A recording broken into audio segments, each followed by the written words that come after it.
कोल्हापूर महानगरपालिकेच्या विभागीय कार्यालय क्रमांक 4 अर्थात छत्रपती ताराराणी मार्केट विभाग आणि अतिक्रमण निर्मूलन पथकाकडून आज कसबा बावडा मुख्य रस्ता ते प्रिन्स शिवाजी विद्यालय परिसरात अतिक्रमण विरोधी कारवाई करण्यात आली। या कारवाई दरम्यान रस्त्यालगत उभारण्यात आलेले 7 स्टँड बोर्ड, 5 जाहिरात फलक, 1 लोखंडी पाईप, 1 वॉटर कूलर, 1 अनधिकृत छपरी आणि 1 पार्किंग जाळी जप्त करण्यात आली। अतिक्रमण कारवाईत जप्त करण्यात आलेलं अनधिकृत साहित्य संबंधित व्यवसायधारकांना परत न देण्याचा निर्णय नुकताच घेण्यात आलाय।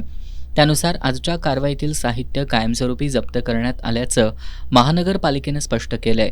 अतिरिक्त आयुक्त रविकांत अडसूळ, उपायुक्त किरणकुमार धनवाडे, सहाय्यक आयुक्त डॉक्टर विजय पाटील आणि शहर अभियंता रमेश मस्कर यांच्या मार्गदर्शनाखाली उपशहर अभियंता निवास पोवार, कनिष्ठ अभियंता अनुराधा वांढरे, अतिक्रमण प्रमुख प्रफुल्ल कांबळे, कनिष्ठ लिपिक सजन नागलोत यांच्यासह अतिक्रमण विभाग आणि विभागीय कार्यालय क्रमांक 4 मधील कर्मचारी यांच्या पथकानं ही कारवाई केली।